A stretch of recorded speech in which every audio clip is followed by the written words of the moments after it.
students, today we are going to discuss our last chapter of our history book, that is 50 years of independent India। अब जैसे Britishers हमने last chapter के अंदर पढ़ा, Britishers India को छोड़ के चले गए। अब ब्रिटिशर्स छोड़ के चले गए, अब कैसे हमने इंडिया को रीऑर्गेनाइज करना है, रिकंस्ट्रक्शन का काम करना है, तो वो हम इस चैप्टर के अंदर पढ़ेंगे। तो इसके अंदर मैंने सब टॉपिक्स पे इंक्लूड करे हैं। टॉपिक्स को देख के घबरा मत जाना, काफी चैप्टर लेंथी होगा, ऐसा नहीं है। तो ये चैप्टर काफी स्कोरिंग हो सकता है आपके लिए, बस स्टोरी होती है, स्टोरी की तरह आप इसको सुनते जाइए। पार्टीशन कैसे हुए कंट्री की, प्रिंसली स्टेट को कैसे हमने इंटीग्रेट किया, हमने अपना संविधान कैसे बनाया, कंट्री का फर्स्ट इलेक्शन कब हुआ, कैसे हुआ, रीऑर्गेनाइज कैसे करा हमने स्टेट को, क्योंकि प्रिंसली स्टेट से हमने स्टेट्स बना दी थी। फिर इंडिपेंडेंस ऑफ रीजन, डच और या फिर पुर्तगाली के अंडर में जो एरिया था उसको हमने कैसे आजादी दिलवाई। फिर नॉन अलाइंड मूवमेंट, फिर ग्रीन रेवोल्यूशन, फिर इमरजेंसी का पीरियड, शाहबानो का केस हम पढ़ेंगे, इकोनॉमिक प्लानिंग एंड डेवलपमेंट के बारे में पढ़ेंगे, और साइंटिफिक एडवांसमेंट के बारे में पढ़ेंगे, और इंडिया की फॉरेन पॉलिसी के बारे में पढ़ेंगे, यानी थोड़ा सा इंटरनेशनल रिलेशन के बारे में पढ़ेंगे कि किसके साथ हमारा कैसा रिलेशन है। तो देखो पार्टीशन ऑफ कंट्री, अब देखो लॉर्ड कर्जन जो थे, हमने लास्ट चैप्टर के अंदर पढ़ा, डिवाइड एंड रूल की पॉलिसी को इम्प्लीमेंट कर दिया था इंडिया के अंदर, फूट डालो राज करो, तो इसलिए पाकिस्तान और इंडिया को डिवाइड करके चले गए वो। फिर बाद में जो इंडिया का जो नॉर्थ वेस्ट पार्ट था, इंडिया का जो नॉर्थ, जैसे कि ये आपका इंडिया मिलेगा आपको, ठीक है, इंडिया का जो नॉर्थ वेस्ट पार्ट था वो तो आ गया आपका पाकिस्तान के अंदर, और यहाँ पे आपको मिलेगा पंजाब। तो पहले हरियाणा क्या था, पंजाब का ही हिस्सा था, ठीक है। तो पंजाब को दो भागों में बांट दिया, एक हो गया वेस्ट पंजाब और एक हो गया आपका ईस्ट पंजाब। तो जो वेस्ट पंजाब था वो तो आपका पाकिस्तान के अंदर मिल गया, और बाकी जो ईस्ट पंजाब था वो आपका इंडिया के अंदर ही रह गया, और फिर बाद में यहाँ पे हरियाणा डिवाइड हो गया, ठीक है। अब देखो Balochistan in East Bengal, a large part of Muslim population from India had to migrate, यानी कि जो मुस्लिम पॉपुलेशन थी वो पाकिस्तान भागने लग गई थी, और जो हिंदू पॉपुलेशन थी वो इंडिया आने लग गई थी, क्योंकि पाकिस्तान रीजन पे मुस्लिम ज्यादा थे पर थोड़े बहुत हिंदू भी थे, तो वो हिंदू अपनी कंट्री के अंदर आने लग गए इंडिया के अंदर, और थोड़े बहुत मुस्लिम थे इंडिया के अंदर, वो पाकिस्तान के अंदर जाने लग गए। ये माइग्रेशन ट्रेन के थ्रू होता था, व्हीकल्स के थ्रू होता था, पास में होता था तो लोग पैरों से भी माइग्रेट करते थे। ईयर्स ऑफ पीसफुल कोइंसिडेंस, मतलब कि इतने सालों तक हमने मुस्लिम के साथ रहे हम इस कंट्री के अंदर, तब तो हमारे पास कोई कम्युनिटी को लेके कोई भेदभाव नहीं था। बट फिर बाद में जैसे ब्रिटिशर्स गए तो हमारे मन में एक ऐसी गंदी भावना पैदा कर गई कि मुस्लिम जो है वो अलग रहेंगे, जो हिंदू लोग हैं वो अलग रहेंगे, तो यानी कम्युनिटी के बेसिस पे वो डिवाइड करके चले गए इंडिया को। अब उस टाइम पे जब ब्रिटिशर्स गए तो इंडिया के अंदर कुछ जो थे ब्रिटिश गवर्नमेंट थी, कहीं कहीं राजा महाराजा भी रूल करते थे, तो ब्रिटिश गवर्नमेंट तो देखो यहाँ से चली गई। अब 565 प्रिंसली स्टेट बची थी, फिर उसको ऐड होना था, प्रिंसली स्टेट थी, राजा महाराजा का रूल चलता था, तो कुछ प्रिंसली स्टेट इंडिया के अंदर ज्वाइन होगी और कुछ पाकिस्तान के अंदर ज्वाइन होगी, और ऐसी 3 प्रिंसली स्टेट थी। वो यूं कहते हैं हम तो इंडिपेंडेंट रहना चाहते हैं, हम किसी कंट्री के अंदर ऐड नहीं होना चाहते, वो सिर्फ राजा महाराजा ही रूल करेंगे उसके अंदर। तो जो पहले होम मिनिस्टर थे गवर्नमेंट के, कौन थे, iron man Sardar Vallabh Bhai Patel, important है। और वो 3 प्रिंसली स्टेट कौन सी थी, हैदराबाद, जूनागढ़ और कश्मीर। तो ये एरिया ऐसे थे जहाँ के रूलर्स बोलते कि हम तो किसी भी कंट्री को ज्वाइन नहीं करेंगे। तो हमारे पास 3 इंपॉर्टेंट लीडर थे, पहले थे महात्मा गांधी, दूसरे थे सरदार वल्लभ भाई पटेल, और तीसरे कौन थे, आपके जवाहरलाल नेहरू। तो सभी लोग इन तीनों की बातें सुनते थे। अब जो फिर इस टाइम पे क्या होता है कि महात्मा गांधी की डेथ हो जाती है, उसके बाद कौन मेन लीडर बचे, सरदार वल्लभ भाई पटेल। तो लोग सरदार वल्लभ भाई पटेल की बातें सुनते थे, तो उन्होंने हैदराबाद और जूनागढ़ वाले लोगों को कहा कि तुम इंडिया के अंदर ऐड हो जाओ, तो फिर लोगों के ओपिनियन के बेसिस पे वो ऐड हो गए। अब बात आती है कश्मीर, कश्मीर कहता है कि हम इंडिपेंडेंट रहेंगे, तो उस टाइम पे कश्मीर के राजा थे महाराजा हरि सिंह, रूलर थे जम्मू कश्मीर के, वो चाहते थे कि प्रिंसली स्टेट इंडिपेंडेंट रहे। फिर बाद में क्या होता है कि पाकिस्तान ने कश्मीर के ऊपर अटैक करना स्टार्ट कर दिया होता है। तो फिर जो महाराजा हरि सिंह होते हैं वो एक लेटर साइन करवाते हैं इंडियन यूनियन से, तो कुछ जो रूल्स होंगे वो इंडिया डिसाइड करेगा, तो इसलिए धारा 370 लागू करी थी, added to the Indian constitution for Kashmir. Under this special status दिया जाएगा जम्मू कश्मीर को, तो यानी फिर ये इंडिया का पार्ट बन गया था, बट फिर भी कुछ इलाका पाकिस्तान के अंदर चला गया था पहले ही। और फिर कॉन्स्टिट्यूशन के अंदर काफी इंपॉर्टेंट है कॉन्स्टिट्यूएंट असेंबली। कॉन्स्टिट्यूएंट असेंबली किसने form, constitution assembly was formed बनाई गई थी हमारे संविधान को बनाने के लिए। इसके अंदर कितने मेंबर्स आपको मिलेंगे? 389 मेंबर्स मिलेंगे। इसकी फर्स्ट मीटिंग कब हुई थी? 9 दिसंबर 1946 एडी के अंदर, और डॉक्टर राजेंद्र प्रसाद को वॉज द परमानेंट प्रेसिडेंट बना दिया गया इस असेंबली का। कॉन्स्टिट्यूशनल असेंबली के प्रेसिडेंट कौन थे? डॉक्टर राजेंद्र प्रसाद। और चेयरमैन कौन थे कॉन्स्टिट्यूशन असेंबली के? वो आप पढ़ोगे, डॉक्टर भीमराव अंबेडकर। इसके अंदर टोटल 22 कमेटी बिठाई गई कॉन्स्टिट्यूशन बनाने के लिए, और 7 मेंबर ड्राफ्टिंग कमेटी के थे। फिर 26 नवंबर 1949 को हमारा कॉन्स्टिट्यूशन फ्रेम हो गया था, यानी बनके तैयार हो गया था। हम इस डे को 26 नवंबर को हम अपना कॉन्स्टिट्यूशन डे भी बनाते हैं। फिर इसको बनाने के लिए 2 साल 11 महीने 18 दिन लगे थे, और फिर इसको इम्प्लीमेंट कब किया गया था? 26 जनवरी 1950 को इम्प्लीमेंट किया गया था, जिसे हम रिपब्लिक डे के नाम से भी जानते हैं। और जो प्रियम्बल है कॉन्स्टिट्यूशन का, वो डिक्लेयर करता है India to be sovereign, socialist है, सेक्युलर है और डेमोक्रेटिक रिपब्लिक है। तो कंट्री का पहला इलेक्शन कब हुआ था? 1951 से लेके 1952 तक चला था। एक साल इतना लंबा कैसे हुआ? क्योंकि पहले ईवीएम इलेक्ट्रॉनिक वोटिंग मशीन तो नहीं होती थी, इसलिए लोग चिट्ठी पे लिख के ही इलेक्शन देते थे, तो इसलिए इतना लंबे समय लग गया था। तो उस टाइम पे 489 लोकसभा सीट थी इस इलेक्शन के अंदर, जिसमें से 14 नेशनल पार्टी थी और 63 आपको रीजनल पार्टी मिलेंगी, एंड लोकल एरिया के अंदर 63 पार्टीज मिलेंगी आपको, और पूरे कंट्री के लिए आपको 14 पार्टीज मिलेंगी। और लोकसभा की सीट कितनी थी? 489 लोकसभा की सीट थी। और कांग्रेस के हेड कौन थे? पंडित जवाहरलाल नेहरू, और इन्हीं की पहले सरकार बनी। फिर रीऑर्गेनाइजेशन ऑफ स्टेट, अब प्रिंसली स्टेट तो ऐड हो गए अब इंडिया के अंदर। अब उन स्टेट को कैसे रीऑर्गेनाइज करना है, कैसे उसको रिकंस्ट्रक्ट करना है, तो वो पढ़ते हैं। Administration of India was divided into different princely state by the British as per their convenience. Britishers ने प्रिंसली स्टेट के अंदर अलग अलग प्रिंसली स्टेट के अंदर डिवाइड कर रखा था उनके एडमिनिस्ट्रेशन के कन्वीनियंस के लिए। अब इंडिपेंडेंस के बाद प्रिंसली स्टेट इंडियन यूनियन के अंदर इंक्लूड हो गए थे, तो इसलिए एक स्टेट रीऑर्गेनाइजेशन कमीशन बिठाई गई, was appointed by the government of India. कब? 1953 एडी के अंदर। इंपॉर्टेंट है, 1953 एडी के अंदर गवर्नमेंट ने अपॉइंट किया। और ये एक्ट कब पास हुआ? 1956 एडी के अंदर। मोस्ट इंपॉर्टेंट, 1956 एडी के अंदर स्टेट रिकॉग्नाइजेशन एक्ट पास हो गया था। इस एक्ट के अंदर 14 स्टेट और 6 यूनियन टेरिटरीज होंगी, और अब कितनी है? अपनी 28 स्टेट है और 7 यूनियन टेरिटरीज है। Was arranged on the basis of language के बेसिस पे अरेंज किया गया, और हिंदी लैंग्वेज को एक ऑफिशियल लैंग्वेज ऑर्गेनाइज कर दिया गया इंडिया का। तो स्टेट रीऑर्गेनाइजेशन एक्ट कब पास हुआ? 1956 एडी के अंदर। अब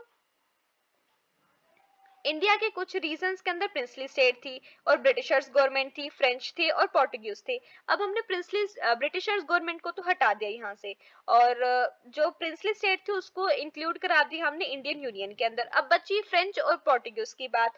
तो after the independence of India कुछ स्टेट जो था वो फ्रेंच और पोर्टुगल की अथॉरिटी के अंदर था। फ्रेंच लोगों ने कौन सी टेरिटरी को अपने कब्जे के अंदर कर रखा था? पुडुचेरी, माही, कलकत, यमन और चंद्रनगर जैसे एरिया को अपने अंडर कंट्रोल में ला रखा था। तो जो फ्रेंच गवर्नमेंट थे उन्होंने टेरिटरी को वापस कर दिया था इंडिया को, क्योंकि इंडियन लोगों ने कहा कि भाई तुम तो फ्रेंच हो, तुम तो पोर्टुगीज हो, तुम्हारा तो अलग देश है, तो तुम वहीं से ही आए थे, यहाँ पे टेम्परेरी रहने के लिए आए थे और यहाँ पे कब्जा करके बैठ गए। अब ब्रिटिशर्स तो गए, अब तुम्हारे भी जाने का टाइम आ गया, तुम भी जाओ। तो देखो फ्रेंच लोगों ने विरोध करा, तो ये सीधे सीधे चले गए। बट फिर जो पोर्टुगीज थे वो ऐसे नहीं गए, तो थोड़ी हमने आर्म फोर्सेस का भी यूज करा। तो ये पोर्टुगीज कहाँ मिलेंगे आपको? गोवा, दामन, दियू, दादर एंड नागर हवेली के अंदर आपको मिलेंगे। और पुडुचेरी, माही, कलकत, यमन, चंद्रनगर किसके अंडर थी? आपके फ्रेंच के अंडर थी। और फ्रेंच लोगों से हम कब आजाद हुए? 1954 एडी के अंदर। और पोर्टुगीज से हम कब आजाद हुए? 1961 एडी के अंदर। अब नेक्स्ट है नॉन अलाइंड मूवमेंट। तो उस टाइम पे सेकेंड वर्ल्ड वॉर हुई थी। अब सेकेंड वर्ल्ड वॉर के हुआ था कि हिरोशिमा के ऊपर आपने देखा कि एटम बम फेंक दिया था। तो दो पार्टीज हो गई थी उस टाइम पे, यूएस और सोवियत यूनियन। तो आप देखोगे north America, south America world map के अंदर ये आपका पूरा एक तरफ हो गया आपका अमेरिका, और एशिया के अंदर ये ऊपर वाला आप रीजन देखोगे वो आपको मिलेगा रशिया का। तो अमेरिका और रशिया की बात होती है, और दोनों ही पावरफुल कंट्री है, इन दोनों के बीच में लड़ाई हो जाती है, और दोनों को ही पता है कि वो मुझसे ज्यादा पावरफुल है और इसको पता है कि वो मुझसे ज्यादा पावरफुल है, तो इसलिए थोड़े सालों के लिए सीज फायर भी हुई। बट फिर अमेरिका ने हिरोशिमा नागासाकी वाली जगह पे वो फेंक दिया था, एटम बम फेंक दिया था, जिसके कारण क्या हुआ? One of this US and the Soviet union, तो जो पूरा वर्ल्ड था वो दो ग्रुप के अंदर डिवाइड हो गया था। ठीक है, तो जो फिर यूरोप वाला हिस्सा था, वो थोड़ा हिस्सा इन्होंने कहा कि तुम हमारे पास हो, हम तुम्हारी हेल्प कर देंगे। तो यूरोप, आधा यूरोप इस अमेरिका के पास चला गया था और इस पूरे यूनियन को नाम दे दिया इन्होंने NATO, NATO, North Atlantic Treaty Organization. और फिर यूएसएसआर वाला पार्ट, थोड़ा सा यूरोप का और थोड़ा सा यूएसएसआर वाला पार्ट एक तरफ हो गया था। इंडिया के लिए क्या था कि इंडिया ने कहा कि हम किसी के साथ अलाइंड नहीं होंगे, जो सही होगा हम सही का ही साथ देंगे। After the second world war many country of the world was dividing into two opposing fraction based on the ideology के बेसिस पे दो अपोजिंग फ्रैक्शन के अंदर डिवाइड हो गई थी। One of this fraction was US and the other was Soviet union. और group के लीडर कौन थे? यूएस वेस्टर्न ब्लॉक बन गया था और एक ईस्टर्न ब्लॉक बन गया था। ये आपका वेस्टर्न ब्लॉक बन गया था और ये आपका ईस्टर्न ब्लॉक बन गया था। इन ऑर्डर टू गेट कि इंडिया जो है इकोनॉमिकली टेक्निकली जूझ रहा था, इन सभी प्रॉब्लम्स थी इंडिया के अंदर। अब दोनों इंडिया को दोनों की रिक्वायरमेंट थी, इकोनॉमिकली भी टेक्निकली भी, तो इसलिए इंडिया ने दोनों के साथ इक्वल फ्रेंडशिप रखी। India wanted to make an independent foreign policy. India जो है फॉरेन इंडिपेंडेंट फॉरेन पॉलिसी बनाना चाहता है, इसलिए इसने पॉलिसी अडॉप्ट की नॉन अलाइंड मूवमेंट की। तो नॉन वायलेंस मूवमेंट और नॉन अलाइंड मूवमेंट के अंदर कंफ्यूज मत होना। नेक्स्ट है ग्रीन रेवोल्यूशन। इंडिया के अंदर कौन लेके आए थे? MS स्वामीनाथन। वर्ल्ड की बात नहीं कर रही मैं, इंडिया की बात कर रही हूँ। इंडिया के अंदर कौन लेके आए थे? MS स्वामीनाथन लेके आए थे। Next the partition of country. A lot of, जैसे पार्टीशन हुआ, कई लड़ाई हुई, इन्वेजन्स हमने पढ़े थे, फिर ब्रिटिशर्स आ गए थे, जिसके कारण जो इंडिया की जो लैंड है वो काफी अनफर्टाइल हो गई थी और जो फर्टाइल लैंड थी वो काफी पाकिस्तान के पास चली गई थी।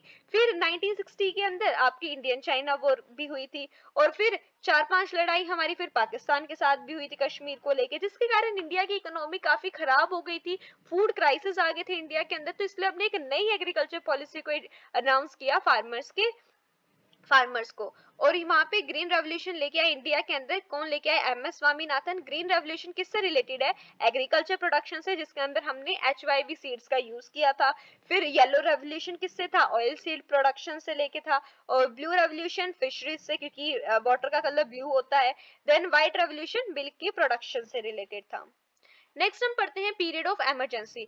इंडिपेंडेंस के बाद इंडिया काफी पॉलिटिकल क्राइसिस से जूझ रहा था। फिर इंदिरा गांधी की गवर्नमेंट बनी और इंदिरा गांधी गवर्नमेंट एक स्लोगन लेके आई थी, गरीबी हटाओ। तो फिर उस टाइम पे इंडिया और पाकिस्तान की वॉर चल पड़ती है, बांग्लादेश भी क्रिएट हो जाता है। इसके साथ साथ और भी इश्यूज रेज हो जाते हैं, जैसे recession, unemployment, poverty, food shortages. तो बांग्लादेशी रिफ्यूजीज, तो बांग्लादेश के लोग जो मुस्लिम थे वो बांग्लादेश के अंदर जाने लगे, जो हिंदू थे वो भाग के इंडिया के अंदर आने लग गए थे। तो देखो वेस्टर्न पाकिस्तान भी बन गया था और एक ईस्टर्न पाकिस्तान भी बन गया था, और ईस्टर्न पाकिस्तान को बांग्लादेश बोला गया। तो ऐसे माइग्रेशन भी होने लग गया था लोगों का। तो फिर बांग्लादेश के लोग इंडिया के अंदर भी आने लगे थे। तो बांग्लादेश रिफ्यूजीज को सेटल करना, ध्यान से सुनना कि बांग्लादेश के रिफ्यूजी जो थे वो इंडिया के अंदर आ रहे थे, उनको सेटल करना, उनको, क्योंकि वो तो खाली हाथ आ रहे थे, वो अपना बैग सामान लेके तो आ नहीं रहे थे उस टाइम पे, क्योंकि क्राइसिस का टाइम पीरियड था उस टाइम पे। तो फिर उनको काम देना, उनको सेटल करवाना, ये एक बिग प्रॉब्लम थी आफ्टर इंडिपेंडेंस, ठीक है, इंडिया के लिए। फिर अकाल आ गया था, मॉनसून का भी फेलियर हो गया था, लॉ एंड ऑर्डर की सिचुएशन काफी खराब होती जाने लग रही थी लोगों के अंदर। एज अ रिजल्ट, जिसके कारण large part of public had, फिर जो पब्लिक थी वो इंदिरा गांधी की गवर्नमेंट जो थी उससे काफी नाराज हो जाती है। फिर इसके बाद इंदिरा गांधी को उनके पोस्ट से हटा दिया गया। इस टाइम पे जयप्रकाश नारायण पॉपुलर लोक नायक माने जाते थे। इन्होंने अपोज किया जो रॉन्ग पॉलिसी थी इंदिरा गांधी की, एंड वाज ऑर्गेनाइजिंग सत्याग्रह। इन्होंने नॉन वायलेंस मूवमेंट स्टार्ट करा अगेंस्ट दी गवर्नमेंट, यानी इंदिरा गांधी की गवर्नमेंट के अगेंस्ट पे इन्होंने काम किया, सत्याग्रह बनाया, नॉन वायलेंस मूवमेंट चलाया। जो करप्शन कर रही है, जो इन्फ्लेशन आ रहा है, पॉवर्टी आ रही है, उनका कारण कौन है? ये गवर्नमेंट है। फिर जो नेशनल पोएट है जिसका नेम है नामधारी सिंह दिनकर, इन्होंने सिंहासन खाली करो कि जनता आती है। तो ये स्लोगन दिया था, किसने दिया था? रामधारी सिंह दिनकर ने दिया था। और फिर जनरल इलेक्शन हुए थे कंट्री के अंदर, और फिर इसके बाद ही फर्स्ट कोलिशन गवर्नमेंट बनी थी, नॉन कांग्रेस पार्टी फॉर्म हुई थी।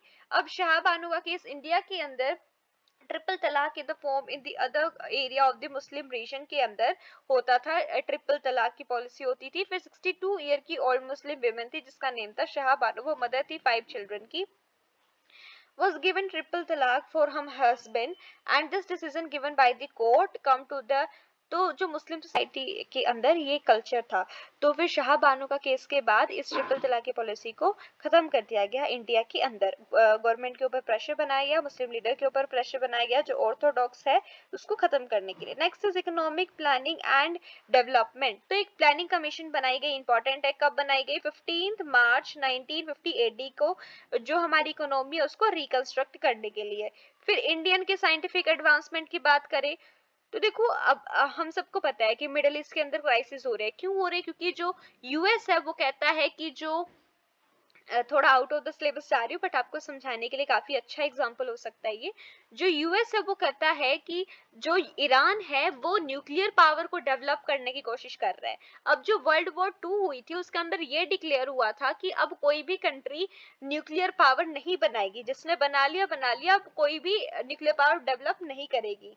अब उस टाइम पे कौन थे हमारे पास? 1974 एडी और 1998 एडी के अंदर इंडिया जो था न्यूक्लियर पावर्ड नेशन बन गया था। न्यूक्लियर टेस्ट हो चुके थे इंडिया के अंदर, और किसके अंडर में?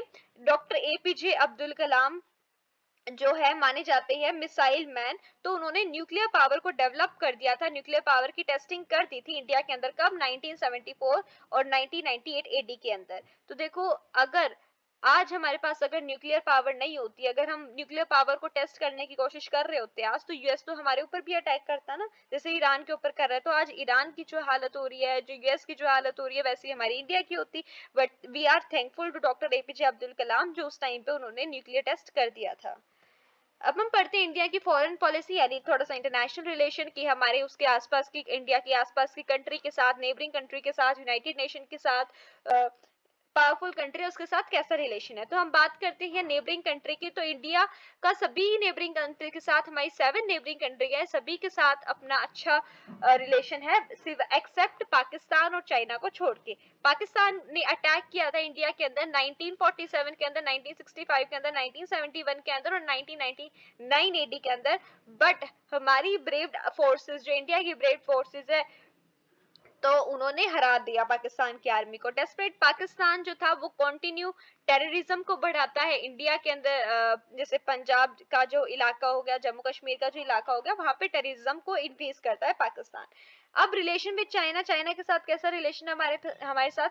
जो इंडियन आर्मी है वो suffered heavy loss in the war. हमारी लड़ाई हुई थी इन 1960s के अंदर, हमारी चाइना के साथ भी लड़ाई हुई थी, जो उसके अंदर तिब्बत को लेके लड़ाई थी कि जो तिब्बत है वो चाइना ने अपने अंडर में ले लिया था। अब हमें ऐसे लगा कि कहीं आगे इंडिया के अंदर एंटर ना कर जाए। अब तिब्बत का तो एरिया इसने ले लिया, अब कहीं और एरिया को कैप्चर ना करने लग जाए, तो उसके लिए वॉर भी हुई थी चाइना के अंदर 1962 एडी के अंदर। फिर हमारे नेपाल और भूटान को लेके क्या रिलेशन है?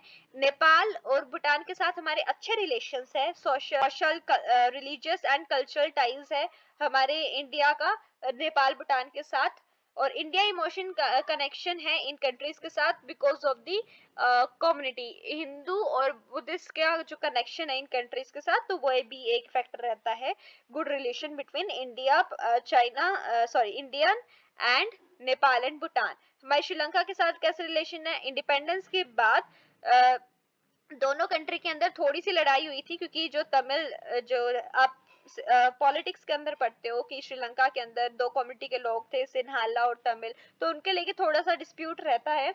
बट फिर भी अब भी अच्छा रिलेशन है फिर भी। नेक्स्ट है रिलेशन विद बांग्लादेश, जो ईस्ट पाकिस्तान था। इंडिया जो है पहली कंट्री है ईस्ट पाकिस्तान को बांग्लादेश कंट्री रिकॉग्नाइज करने के लिए, कि इंडिया ने बांग्लादेश को एक इंडिपेंडेंट नेशन माना था। तो ऐसी पहली कंट्री कौन है? इंडिया है। हमारा म्यांमार या बुर्मा के साथ कैसा रिलेशन है? म्यांमार का दूसरा नाम था पहले बुर्मा, तो बुर्मा के नाम से जाना जाता था, और इसको ऑफिशियली रिपब्लिक ऑफ म्यांमार भी मानते थे। ज्योग्राफिकल रिलेशन के कारण इसे gateway of south east Asia बोला जाता है, gateway of south east Asia बोला जाता है। तो इसके साथ भी हमारा अच्छा रिलेशन है। Next, relation with two super power. तो हमने क्या पॉलिसी, क्या मूवमेंट चलाया था? Non align movement. हम किसी के साथ भी अलाइन नहीं होंगे, हम जो सही होगा हम उसका साथ देंगे। Two countries in the world थी, अमेरिका थी और सोवियत यूनियन था, तो हमने एक्सेप्ट किया था दोनों सुपर पावर के साथ हम होंगे। इंडियन ने अडॉप्ट की थी policy of equal distance and equal friendship, हम रखेंगे दोनों सुपर पावर के साथ। फिर इंडिया और United nation second world war के टाइम पे आप देखोगे यूनाइटेड नेशन के अंदर आपकी 193 कंट्रीज आ जाएंगी, और ये एक ऑर्गेनाइजेशन है सभी कंट्री की। अब इसके अंदर जो मेंबर होगा उसको पॉलिसी माननी पड़ेगी यूनाइटेड नेशन की, और इंडिया यूनाइटेड नेशन का मेंबर है। तो जब सेकेंड वर्ल्ड वॉर एंड हुई थी तब पीस को मेंटेन रखने के लिए वर्ल्ड के अंदर तो यूनाइटेड नेशन इस्टेब्लिश करा गया था। कब इस्टेब्लिश किया गया था? 1945 एडी के अंदर। 1945 एडी के अंदर यूनाइटेड नेशन ऑर्गेनाइजेशन को इस्टेब्लिश कर दिया गया था। तो अब हम पढ़ते हैं, अपने क्वेश्चंस करते हैं। एचबीएससी का जो सैंपल पेपर है 2025-26 का, इकोनॉमी हिस्ट्री ऑफ इंडिया, ये बुक किसने लिखी थी? रमेश चंद्र डट ने लिखी थी। नेक्स्ट एचबीएससी 2025-26 का पेपर जो है सैंपल पेपर, उसके अंदर भी और 2024 के अंदर भी एक इंपॉर्टेंट टर्म आई है, क्या कि साइंटिस्ट, जिस ऐसा कौन सा साइंटिस्ट है जिसे मिसाइल मैन ऑफ इंडिया माना जाता है? Doctor APJ Abdul Kalam, because इन्होंने न्यूक्लियर टेस्ट कर दिया था। नेक्स्ट आपकी केस स्टडी मिलेगी आपको 2025 के अंदर इंडियन की फॉरेन पॉलिसी को लेके। There are opportunities for historical similarity, cultural similarity, geographical proximity and economic similarity between India and Pakistan, but even today Indian Pakistan relation have not been able to come out to the realm of competition, tension, conflict and war. Pakistan attacked India in 1947 AD, 1965 AD, 1971 AD and 1999 AD, but was defeated by the brave armies of India. Desperate, Pakistan is continuously encouraging indirect terrorism in India and Jammu Kashmir in India. तो ये पूरा आपको क्या पढ़ने से क्या लग रहा है कि इंडिया और पाकिस्तान के रिलेशन पे बात कर रहा है कि पाकिस्तान ने हमारे ऊपर इतनी इतनी बार अटैक किया है, ये टेररिज्म को बढ़ा रहा है, तो हमारे साथ रिलेशन की बात कर रहा है। Next, how are Indian Pakistan relation, तो इंडियन पाकिस्तान के रिलेशन कैसे है? रिलेशन कंपटीशन की है, टेंशन की है, कॉन्फ्लिक्ट की है और वॉर की। आप ये लिख सकते हैं, how many time Pakistan attack on India, 4 bar attack किया था, 1947 के अंदर, 1965 के अंदर, 1971 के अंदर और 1999 के अंदर। हाउ मेनी टाइम, नेक्स्ट है, which country is encouraging terrorism in Punjab Jammu Kashmir, कौन सी कंट्री टेररिज्म को यानी कि आतंकवाद को बढ़ावा दे रही है इंडिया के अंदर, तो उसके लिए कौन रिस्पॉन्सिबल है? पाकिस्तान। नेक्स्ट हम पढ़ते हैं, which was the first country to recognize Bangladesh, Bangladesh को रिकॉग्नाइज करने वाली पहली कंट्री कौन सी है? इंडिया। नेक्स्ट है 2024 का पीवाईक्यू, आयरन मैन किसे माना जाता है? सरदार वल्लभ भाई पटेल को। Next, when was the report of state recognization commission, कब बनाई गई थी? आंसर क्या हो जाएगा? 1956।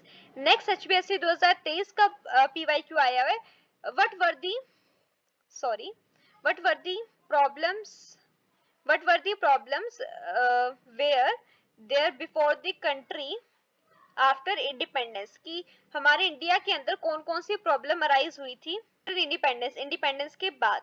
तो देखो आप क्या लिख सकते हो कि जैसे ब्रिटिशर्स चले गए थे, ब्रिटिशर्स ने हमने आजादी ली थी, तो आप प्रिंसली स्टेट के बारे में कह सकते हो। अगर लॉन्ग, आप मार्क्स के अकॉर्डिंग अपने आंसर को फ्रेम करना, अगर लॉन्ग क्वेश्चन में आ गया, मैं 5 मार्क्स के लिए बता रही हूँ, तो आप कैसे लिख सकते हो कि पहले तो प्रिंसली स्टेट फॉर्म हो गई थी, प्रिंसली स्टेट के अंदर 3 स्टेट जो थी वो कहती इंडिपेंडेंट है, बट फिर बाद में सरदार वल्लभ भाई पटेल ने इनको मनाया, जो हैदराबाद जूनागढ़ का जो एरिया वो तो ऐड हो गया था, बट बचा कौन सा? कश्मीर का एरिया। कश्मीर कहता कि हम इंडिपेंडेंट रहेंगे, तो फिर कश्मीर को लेके थोड़े से प्रॉब्लम्स आई थी इंडिया के अंदर। फिर बांग्लादेश के जो रिफ्यूजी थे उनको सेटल करवाना इंडिया के अंदर और उनको जॉब देना, तो ये भी एक प्रॉब्लम थी। फिर इसके बाद कॉन्स्टिट्यूशन को बनाना, उसको इम्प्लीमेंट करवाना, तो ये भी एक प्रॉब्लम हो सकती है। सो आज के लिए बस इतना ही। तो ये चैप्टर आपका कंप्लीट हो चुका है, ये लास्ट चैप्टर था आपकी हिस्ट्री बुक का। Thank you for watching my video. अगर आपका कोई चैप्टर मिस हो गया है तो आप इस चैनल पे जाके देख सकते हो, मैंने हिस्ट्री की एक अलग से प्लेलिस्ट बना रखी है। Keep supporting. अगर आपको लगता है एग्जाम से पहले हमें किसी वीडियो की रिक्वायरमेंट है, जैसे मैप तो मैं आपको वीडियोस, मैप की वीडियो तो मैं आपको दे दूंगी। अगर आपको कुछ और लगता है कि कुछ और इम्पोर्टेंट वीडियो मैं बना सकूँ तो आप मेरे को कमेंट में बता सकते हैं। Thank you.